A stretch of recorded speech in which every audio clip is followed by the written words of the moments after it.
Hello, everybody. I just want to start off right here at the very top, thanking all of you for participating in this webinar because this helps to keep my employees going during this time. And so just immediately want to say thank you for watching and participating in this. Going to make it a great webinar for you today. My name is Ray Lozano. I'm Brooke Romero, his daughter. Yay. So, and normally what we do is we get to travel all across the United States and present this information in person. But as you know, traveling is a little bit tough right now and schools are closed down.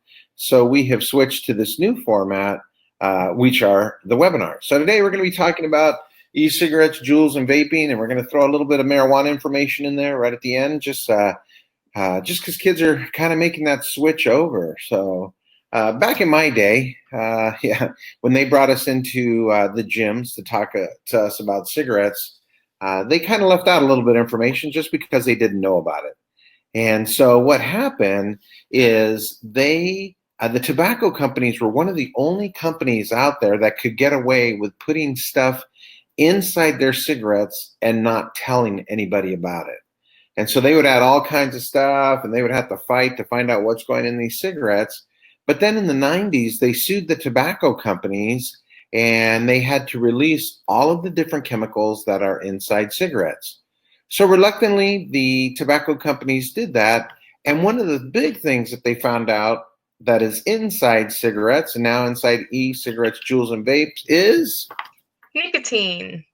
Now, like you said, if you were to ask students way back in the day what the main addictive chemical in cigarettes is, they would have no idea. Nowadays, when we travel, we'll ask students what is the main chemical that gets people addicted in things like cigarettes and e-cigarettes, and every single student immediately knows that there's nicotine inside cigarettes and inside e-cigarettes. And now that is very intentional. The vaping industry has wanted to not make some of the same mistakes that the cigarette industry makes, so they let people know that there's nicotine inside their products. But one really interesting thing that they don't tell you is where else you can find nicotine. So, Ray, do you want to tell us where else we can find nicotine? Well, yeah, definitely do. But I love when we ask this question to junior high and high school kids because they have no clue. Right. And of course, they do a good job keeping it a secret. So one of the answers we always get is coffee. And I'm like, well, why coffee? And they're like, because it's so addictive. My mom drinks like a whole pot every day. Like, no, not coffee. Man, we get answers like cheese, the stove, chocolate. Chocolate. Fingernail polish. Remover. Yeah. And so what is crazy is you can find nicotine, and here's our first slide, inside bug spray. You can find nicotine inside bug spray. Now, if you grab a can of like Raid bug spray and you look on the back, there's going to be a word that begins with NIC or ends in TINE, and it's some kind of variation of nicotine. Now, the reason why they put nicotine into bug spray is because what nicotine actually is it's a super, super deadly poison. It's actually the poison that the tobacco plant uses to keep bugs from eating it. So it's a natural pesticide. They take that poison and it's very, very strong and they concentrate it and they put it into bug spray. Now, I'm sure everybody out there at one point or another has sprayed a bug with bug spray before. I know I have. You have too. Just did it the other day. Huh? Just did it the other day. When you spray a bug with bug spray, Ray, how quickly does it die? Boom, like that, hopefully. Yeah, super fast, right? Yeah, super fast. Now, the reason why it dies so quickly, why that bug dies so quickly, is because when you spray a bug with bug spray lands on the bug's body, it goes inside, and very quickly it separates out all of the connections inside the bug's body. It starts to unplug everything. So right now, for everybody watching this, for both of us, for all humans and living creatures out there, all of our body parts are in constant communication with each other to keep us alive. My brain is communicating with my hands are communicating with my heart. Everything's in communication. When you add too much nicotine, what happens is that nicotine separates out all of those connections. so that the little bug that you sprayed with bug spray, those body parts can't communicate anymore, and then the bug dies. Now, one of the questions that we get a lot is, if this chemical separates out body parts, how does it make it addictive? How does a poison cause the addiction? And we're going to go to our next slide here.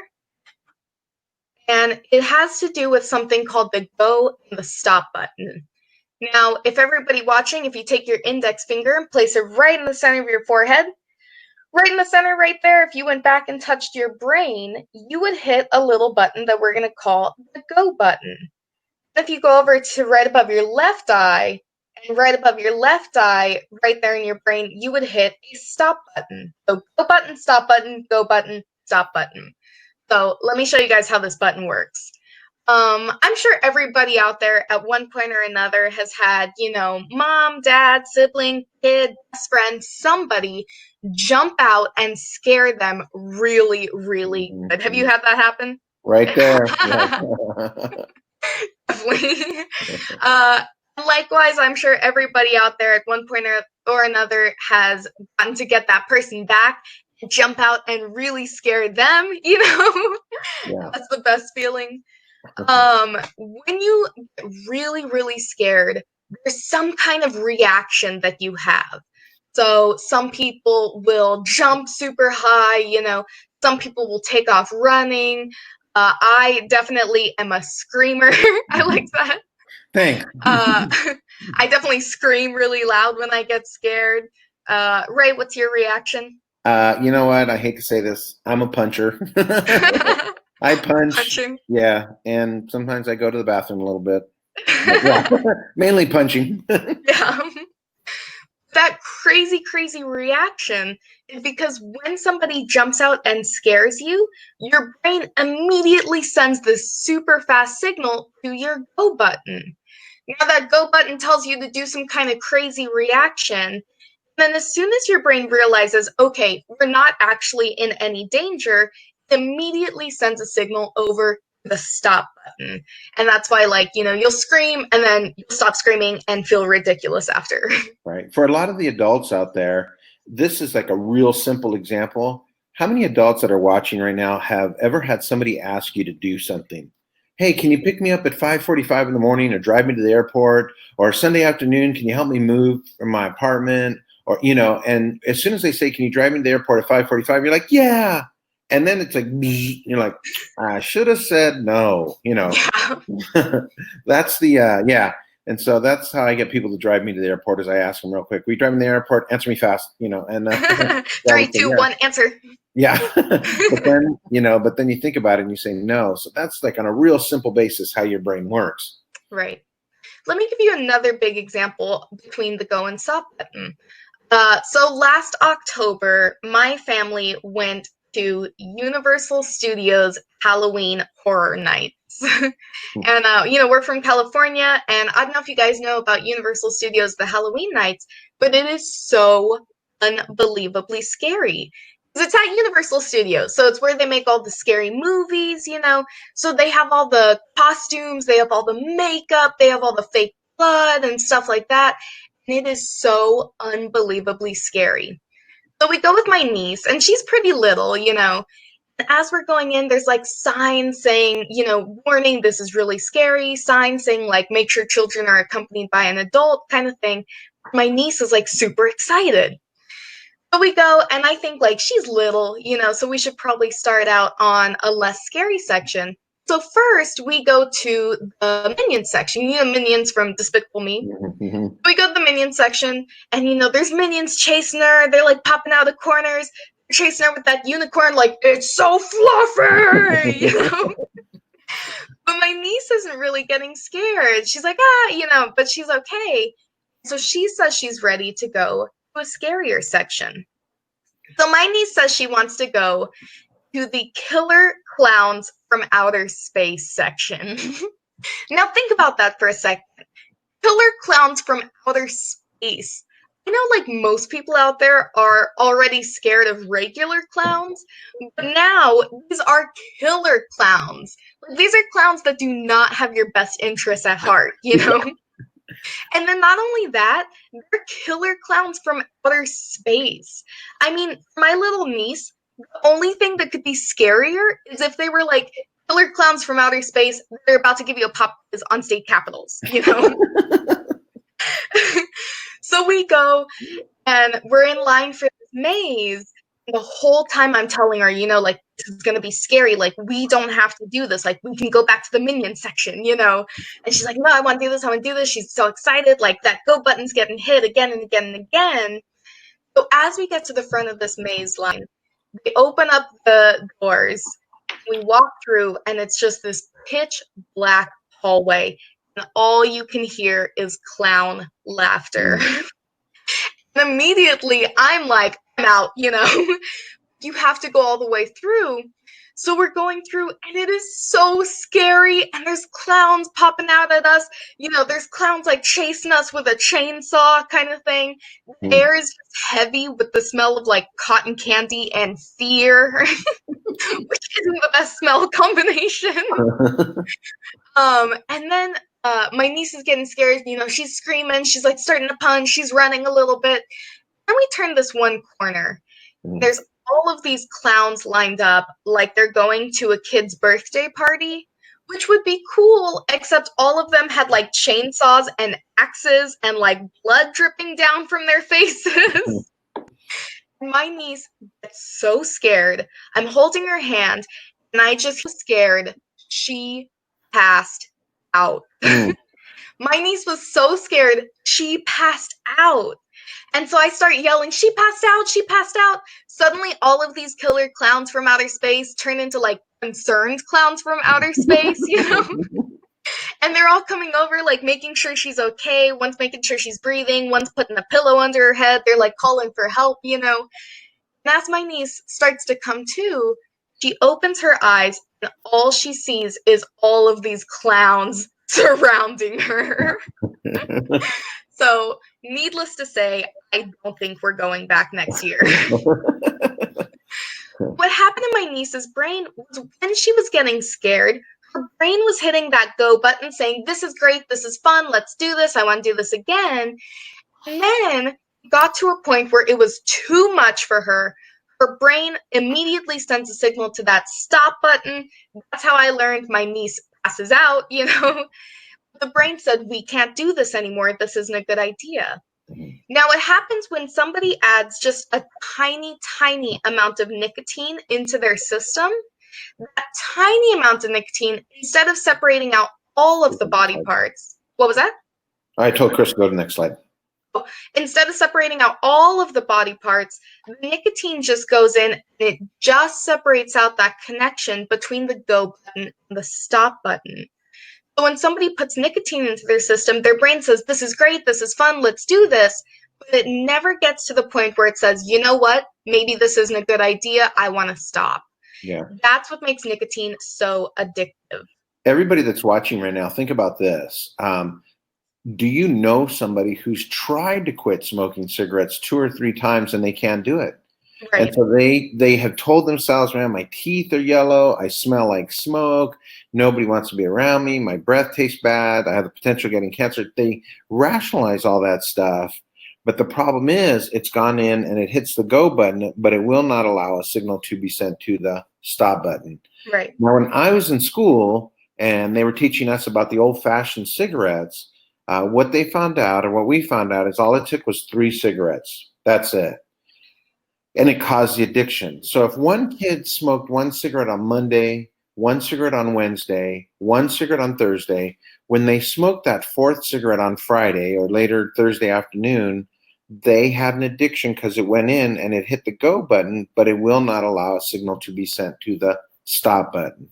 Right. Nowadays, because e-cigarette Juuls and vapes, we're going to talk more about this in a little bit, deliver so much nicotine into the system, and the kids love these crazy flavors, is that they're finding out that a kid can actually develop an addiction within 1 day. And so that's all it takes. So if a kid uses a Juul 1 day, let's say he goes into the bathroom, uses that Juul, it goes in. And the problem with those really great flavors like Captain Crunch, let's see what else is out there. Brain Freeze, what'd you say? Is it eel? Yeah, oh yeah. So all these crazy flavors, brain freeze, Hulk tears. Uh, Mango, yeah, there's a crazy electric one out. bubble gum. Yeah, yeah. There's one out there called McDonald's French fries, Oh which is gosh. terrible because I guess now McDonald's can kill you two ways, right? Diabetes and smoking, lung cancer. But what they're finding out is when a kid tastes a flavor like Cinnamon Toast Crunch, it goes into the brain, and the brain says, "How can Cinnamon Toast Crunch hurt you? I eat it all the time." So that's where the problem is. Right. Now, because those flavors are so good, we're starting to get emails from kids that are like in eighth grade. And we just got one before we started doing this in March, January, February, right in there.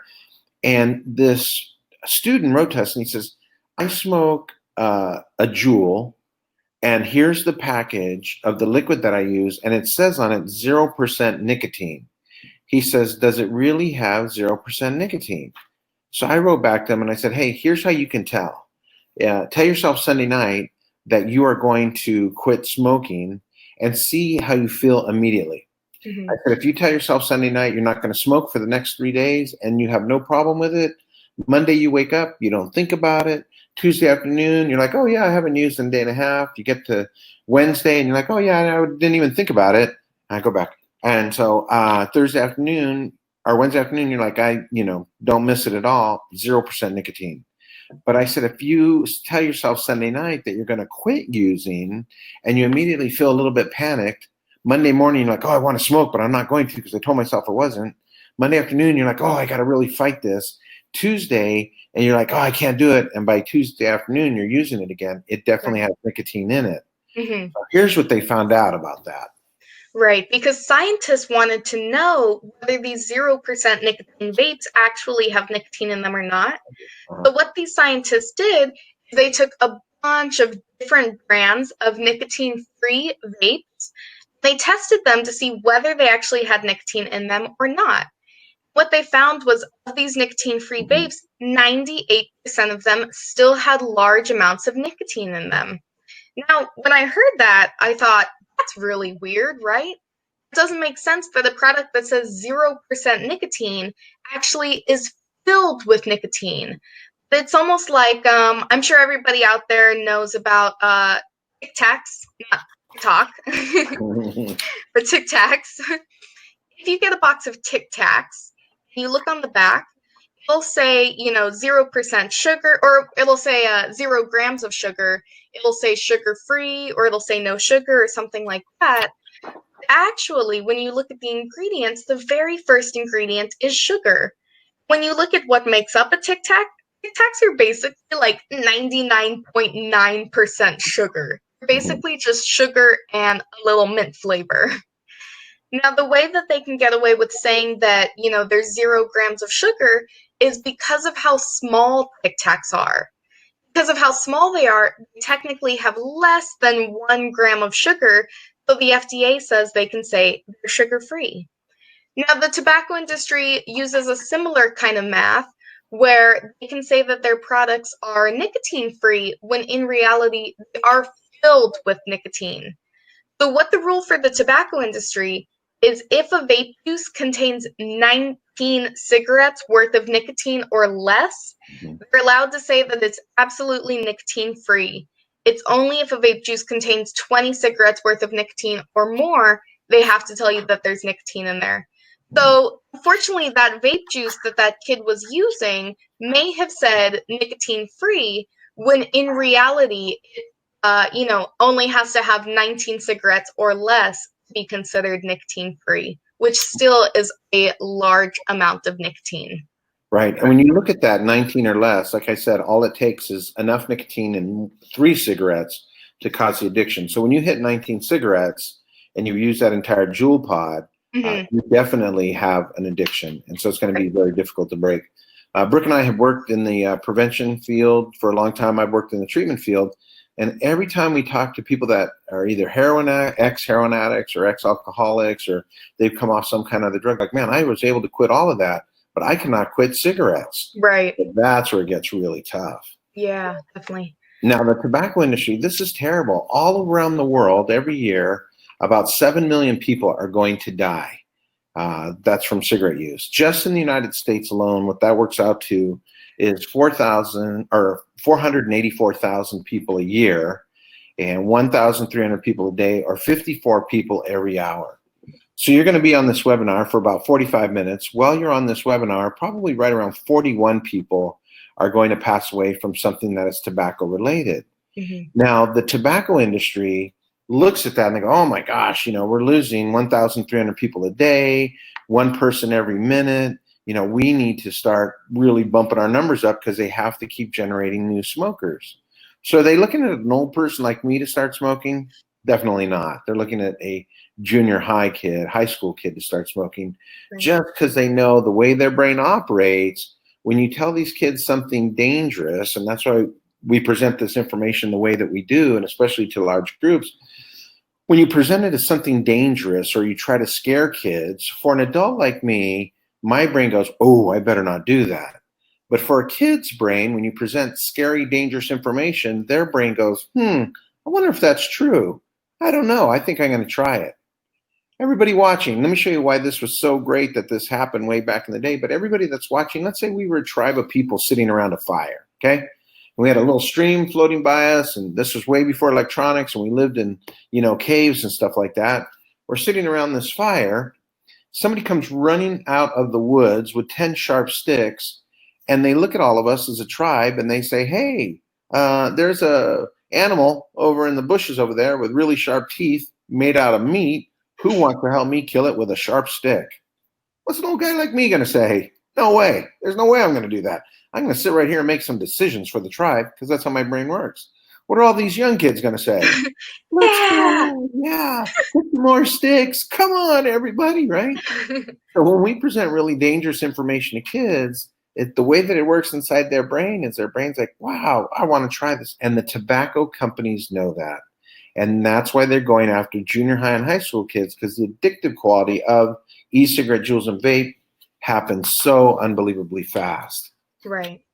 Now, when it comes to e-cigarettes, there's a lot of different kinds. As you can see here, going from left to right, the left two were kind of the very first models of e-cigarettes. They look a lot like regular cigarettes. Some of them even had light-up tips, like traditional cigarettes would. Then you start to get more into the newer generation of e-cigarettes. And then all the way on the right is the second generation of e-cigarettes, which was bigger and clunkier. And then what happens is there was a shift in e-cigarettes when Juul came out. Now, Juul is the leading brand of e-cigarettes right now. And one of the things that makes Juul especially addictive is its sleek design. Now, that definitely is not an accident. What happened was one of the main two guys who had created the Juul company, one of them had worked previously as a design expert for Apple. So he had designed these phone products to be interesting to young people, to feel like sleek new tech products so that young people would be interested in them. Then he took those marketing strategies and those design strategies and brought them over to Juul. Now, when you look at the rates of addiction, Juul actually tends to be more addictive than traditional e-cigarettes or even regular cigarettes because it tends to pack a huge amount of nicotine into such a small space. So not only does Juul have more nicotine than the traditional or typical e-cigarette liquid that's on the market, it has a very sleek design and it's easy to charge and things like that that make them feel like a tech product.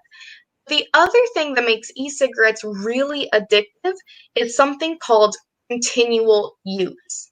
Now, using the phone as an example, which one of these two apps is going to be more addictive, Dad? Would you spend more time on something like Facebook or would you spend more time on something like your email? Oh my gosh, definitely Facebook. I am having trouble not picking up my phone right now. Because your email, you check it, there's only the important things there, and then you're done. So it gives you a time to stop. With Facebook, because there's something called continual use where you can pull down that screen and refresh new content again and again and again, there's no point in your mind that says, okay, now is the time to stop. This is one of the things that makes e-cigarettes so addictive, because with a regular cigarette, you kind of have 20 individual servings in there.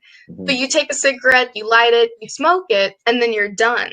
With e-cigarettes, because you can use it again and again and again and again, there's no point there where your brain says, okay, this is the time to stop. People can end up using them a lot more than they would use a traditional cigarette. So unfortunately, Right. what they're saying is with teens who are starting with things like Juul or other e-cigarettes, finding that they're going to have a greater nicotine addiction when they're older than somebody in your generation who would have started with regular cigarettes. Mm-hmm. Right. Now, Brooke, explain that jewel that's sitting right there, the top black part and those little Mhm. shiny things on the bottom, and how So all of that works. going from the bottom up, those lines on the bottom is where you would plug the charger in. And as you can see, it looks a lot like a USB flash drive. Mm-hmm. You actually can plug it straight into your computer, and that's how it charges. So it feels a lot like, like a computer tech product kind of thing. And as you go up, you can see that little light indicates that it's on. And the black part at the top is both the mouthpiece and what is called the Juul pod. So what's in there is the nicotine liquid. Now, the chemical makeup that Juul uses is actually pretty different from other e-cigarettes. Other e-cigarettes use what is called like a freebase nicotine, which tends to be a little bit rougher on people's throats, so they'll add more flavor and stuff. What Juul uses is they use a nicotine salt, which is smoother on your throat. So it's, for people who use e-cigarettes, it's more of a pleasant experience. Then it also delivers the nicotine really quickly to the brain. Now, what scientists have found with the liquid that's in there is they've found that the Juul liquid actually contains more nicotine than the typical liquid on the market, and it tends to be more compact. So where a regular e-cigarette liquid would contain about 6 to 10 milligrams of nicotine per milliliter of liquid, Juul contains about 59 milligrams of nicotine per milliliter of liquid. Yeah. So yeah, that top part is also the mouthpiece.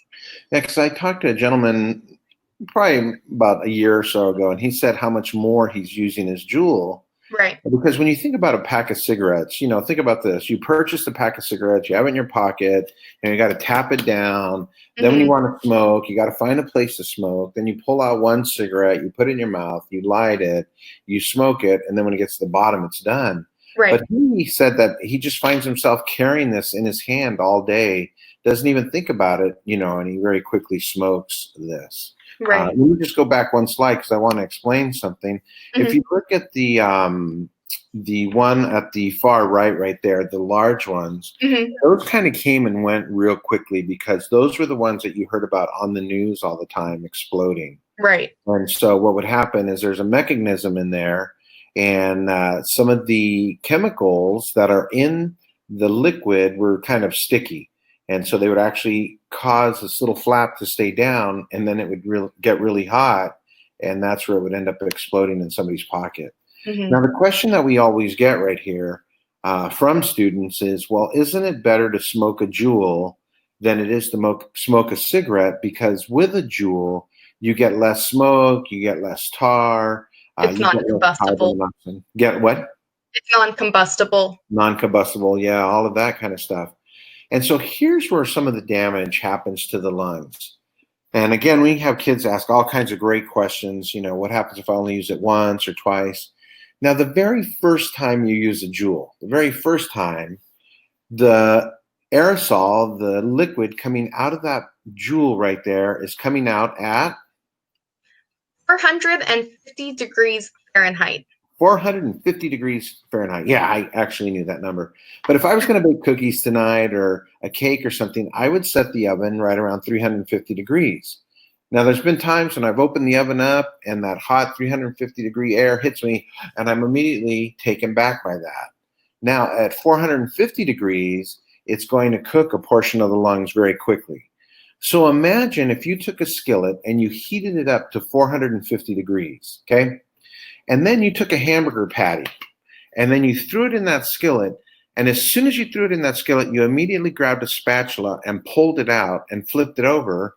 You're going to find that there's tiny pieces of that hamburger meat, which is a little bit similar to lung tissue.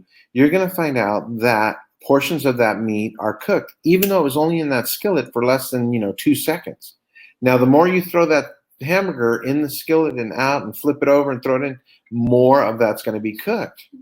Now, the thing is, once that hamburger meat is cooked, it cannot go back to being raw. The same thing inside your lungs. Once you cook a portion of that lung, you cannot go back to making it not cooked. Right. Now, the thing is, hot showers. Go ahead and explain that, Brooke. Okay. So it's very similar to I'm sure everybody watching right now at one point or another has taken like a really hot shower on a cold day. That's just the best thing ever. Mm-hmm. When you take a quick hot shower where like you got to go somewhere, so you're in and out, but the water's really quick, or the shower's really quick, but really hot, what happens to the mirror? Gets foggy. It's foggy, exactly. When you take like 3-hour-long hot shower that I got nothing else going on today kind of shower, then what happens to the mirror? Where you're in there like growing bills kind of thing, Yeah. and like, Yeah. well, if I could just live in here, I would. Yeah, that's where you start getting your Amazon packages. Yeah. Then when you get out of the shower, you see that the whole bathroom is foggy, and you can see the steam in the air, and the walls are dripping with liquid. Now your dad's really mad because it's going to grow mildew, or at least that was my dad. Yeah. I would go in after your showers, man. You'd come out and I'd go in there like, man, this is a sauna in here. Yeah, the Well, walls it's a are free dripping. steam room for you.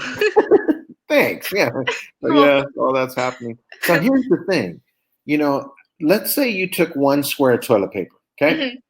And you threw it at a mirror that is completely dry. Nothing's on that mirror. What's going to happen to that toilet paper? It's just going to fall off. Right. It's going to land on the ground.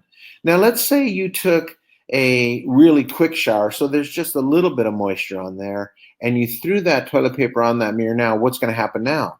Now it's going to stick on there and Right. probably get a little bit wet. Right, a little bit wet. So it's going to stick on there, and it may stay in solid form or stay where it's toilet paper. Now, when you take that long hot shower and it's 3.5 hours and you got water running down and you throw that toilet paper on there, what happens is that toilet paper hits that thing, but because the water's running down, it starts to disintegrate and pieces of that toilet paper break off and they go into other locations. That's what's happening with this smoke. When you breathe it in, it goes in and it's like throwing one square of toilet paper on a super wet mirror, and it lands in there, and all of the chemicals kind of fragment, and what they do is they plug up portions of the lungs. Now, when we talk about lungs, if you're not familiar with them, a lot of people think it's like a balloon that's blown up, but it's not like a balloon. It's more like go ahead and explain it, Brooke. So it's more like if you were to imagine a tree. So you have, one branch or one, trunk that branches off into other little branches and tinier branches off of that one, and so on and so on. That's kind of how our lungs work. So air goes in, separates into the two lungs, and it goes into all of these tiny little valves and all of these tiny little branches. And then at the end of those branches is like a little tiny balloon that takes in the air. It transfers the oxygen into the blood. It takes, the carbon dioxide and stuff out of the blood, and then it pushes that back out when we exhale.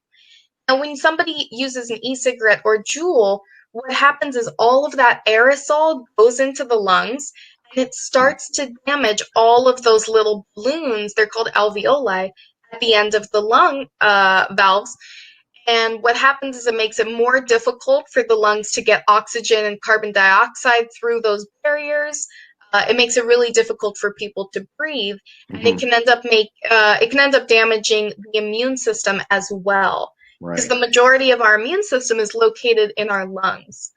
So Right. go ahead. Oh, go ahead. Okay, I was going to say, what you tend to see with people who use e-cigarettes a lot is that sometimes they'll get a cold, It will just hang on and hang on and hang on Mhm. because they've started to damage their immune system. Yeah, even when COVID-19 was happening in China, what they were finding out, because China actually smokes um, cigarettes at a higher rate than we do, they were finding out that a lot of people that were really suffering from COVID had been smokers or were, pretty strong smokers. So it Right. does a lot of damage. Now, what happened this morning is I was going through the drug and alcohol information that gets sent to me from all over the place. I had some people sending me the same survey, and what it is saying is that, and this seems like good news, that amongst junior high and high school students, the use of nicotine is going down. But Mm-hmm. what it said further on in the article is that we are doing such a good job talking about nicotine and how dangerous it is, the use of THC in this. So if you look at that jewel right there and you look at that little black cartridge at the top of the screen right there, instead of putting nicotine in there or a substance that works with an e-cigarette, jewel, or vape, what they're finding out is that kids are putting THC in there Mm-hmm. because, again, they think that it is safer. And in reality, it's not. Let me close up this last couple of minutes here with some information on marijuana because it's totally changed. Everybody that's watching, please understand this. We're not talking about weed anymore. We're not talking about somebody taking marijuana and putting on some cool groovy music and rolling it up in some paper and passing it Some to the fish left. music. Yeah. And so, we're not talking about that anymore because that's still around. But for junior high and high school kids, it's not. They're using a different type of marijuana, and it's basically just the THC. And so we were working with some junior high kids at one time, and they're like, "What's a bong?" They had no idea what a bong was or how to use it. And I thought, man, things have really changed. Right. But if you look at our chart right here, back in 1969, this is when Eric Clapton was traveling around. This is when the Beatles, Mama Cass, Peter, Paul, and Mary, bands that Brooke has no idea who they are. Uh, back in 1969, when Woodstock happened, way back in the day, marijuana was running right around 7% THC, and everybody was loving it. They thought this is the world's greatest thing, right? And back at 7% THC, it just was a little buzz. You giggled, you laughed, you had a great time, you had a euphoric feeling. But then in 1983, 84, the Hispanic people, which I'm one of them, and I don't know if I'm proud of this or not, but they discovered how to pick that THC way up. And so 1984, what they saw coming across the border from Mexico and the United States was running right around 15% THC. And the growers in the United States were like, man, how are they getting it up to 15% THC? So Mexican marijuana became the thing because it was almost double what people were smoking from 1969 to 1980. Then in the year 2020, right now, marijuana is coming across the border right around 23% THC, Mm-hmm. which again is pretty high. I've had kids tell me, well, Benjamin Franklin, the Native Americans, smoked marijuana. Benjamin Franklin grew marijuana on his plantation, which is 100% true. But when he was growing marijuana on his plantation, it was natural marijuana running at 0.5% THC. Right. Now, with edibles sometimes run right around 85% THC.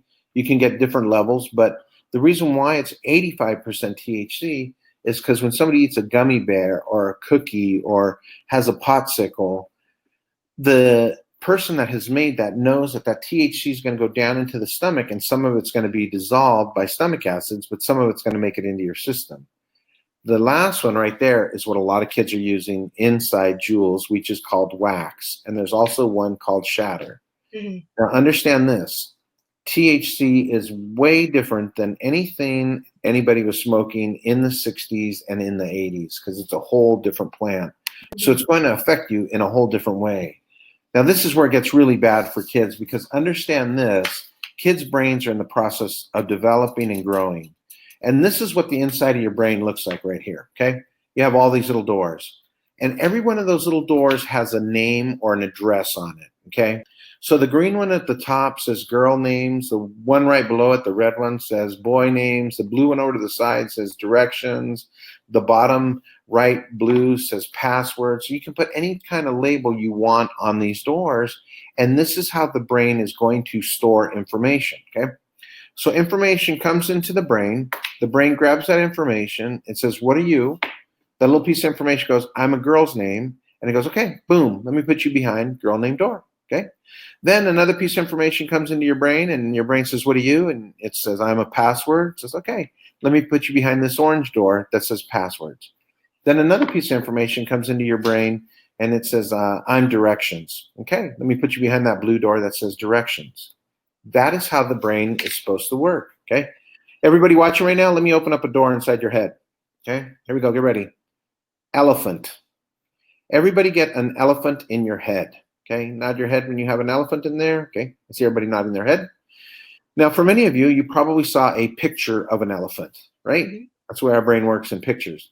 Many of you saw possibly a little short video clip of an elephant walking out of the door.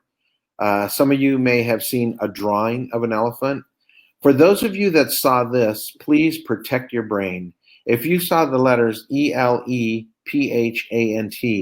protect your brain, because your brain works different than mine, or pretty much 98% of everybody that's out there. Because my brain goes to that green door at the top that says elephant on it, and it opens up one door, says elephant. Yours goes to the top row, which is ELEPHANT, all the way across, and it can open up all of those doors at one time. So you actually can process information way different than I can. So here's the problem when you smoke weed. When you smoke weed, information comes into the brain, and it says, what are you? That piece of information says, I'm a girl's name. Because the brain is greeting that information with marijuana, it says, I don't know where that door's at. Let me put you behind this orange door that says directions. Another piece of information comes in and says, I don't know what you are. I'm just going to stick you behind the white door. So this is why you get people that have a feeling or there for long periods of time, or can't remember what they're asking, because of how it's affecting the brain.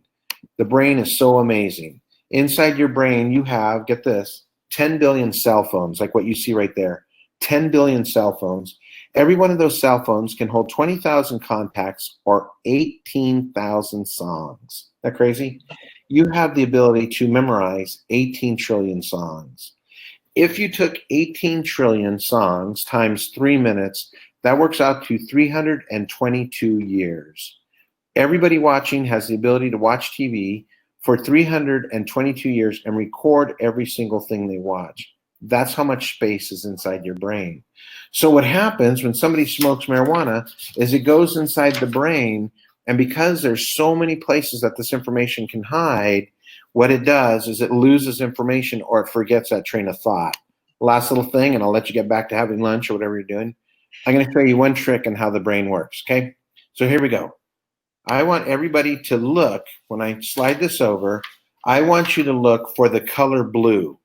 I'm sorry, the color red. Because right now what I'm going to do is I'm going to make red the important color inside your head, okay? So everybody, when I flip these words off of this, look for everything that is the color red. Are you ready, Brooke? Ready. Okay, and go. Everything that is the color red, go. Red, red. Call out some stuff that you see. The scissors, the dice, the toothbrush, The pencil. Yeah, pencil. Oh, there's a couple more dice. That red square right there. There's some red squares up on the thing by the tennis ball. Tiny little red dots. Okay, everybody stop. All right, here we go. All right, so everybody saw something that was red. This time I'm going to make blue the important thing inside your head, okay? So when I flip these words off of this, I want you to immediately start looking for everything that is the color blue. And go. Looking for the color blue, blue, the blue button, blue, blue. Everybody looking for the color blue. Keep going, looking for the color blue. All right, and stop. All right, here's the question. When I asked you to look for the color red or the color blue, did you see the color green? Looking at that slide right there, can you think of anything that was green? All right, it's a little bit difficult, right? And you're like, I know there was stuff that was green, but here's the thing. When I asked you to look for the color red, I made red the important thing. When I asked you to look for the color blue, I made blue the important thing. So as your brain was bringing everything in, it said color, color, color. Oh, red, I need that. Color, color, color, red, I need that. Oh, we're switching it. And when I said look for the color blue, your brain instantly sent out a signal to a billion brain cells and said, no more red, I want the color blue. So when the color green came in, it eliminated that. Here's the problem with marijuana when kids smoke it. Their brain doesn't know what is important and what isn't important. So everything comes into the brain and the brain doesn't prioritize anything. It doesn't kick any information out. This is why kids stare at stuff for long periods of time, because their brain doesn't know what is important and what isn't important. So important information that comes in their brain, the brain doesn't realize that is important. So THC, marijuana, unbelievably detrimental for the brain. Here's the thing. If any of you are interested in more information, you can find me. If you just Google my name, Ray Lozano. Don't look for the singer because I do not sing, but he's on there. You look for the Google or just Google Ray Lozano. We make TikTok videos for your kids that are good, clean, wholesome videos. So you can go to Just Say Ray. Instagram, we're always putting out information. We don't put any kind of political stuff. We don't talk about current events. All we're talking about is my grandbaby and drug information. They're never mixed up. And also, there's a ton of videos on online. So if you go to YouTube, you can find us there. Brooke, is there anything else you'd like to add? Yeah, can I actually add one thing to what you were saying about the doors? Definitely. Okay, so real quick, you guys, and then I promise we'll let you go and have lunch or whatever you're doing. If we go back to the slide with the doors, what happens is marijuana goes in and it opens up all of those random pores. But when somebody is using a product like wax that is very, very high in THC, what happens is instead of opening up random doors, it goes into this part of the brain and it opens up these doors that aren't usually open for us. It opens up these doors like schizophrenia. It opens up these doors like paranoia. It opens up doors like mania, depressive thoughts. And unfortunately, we're starting to see that it can open up doors like suicidal thoughts. Mm-hmm. What we're starting to see is because of how high this THC concentration is in wax and things like that, we're starting to see a higher rise in these mental disorders like depression, anxiety, schizophrenia, and suicide. Right. So what they're starting to say is because of how high that THC content is, it can open up some pretty nasty doors inside people's brains. Yeah. Let me give you the example on that, which is real clear, and Brooke makes a great point. Say you love giving people cookies, okay? And everybody that asks you for a cookie, you give them a cookie. So you have one person at a time coming to you, and you hand them one cookie all the time, and your brain's like happy because it's giving cookies, okay? Then two people come along, and now you're giving two people cookies all the time. But then imagine if you have 336 people screaming at you at one time to give you a cookie, it would overwhelm you where you're like, I can't take this anymore. That's what's happening inside the brain. Right. So guys, if you look at the schedule that we have, we're going to be talking about marijuana later on. What are some of the other things? We're talking about cell phone addiction, which is one of the new trainings that we have. Let me look at my producer. Nutrition.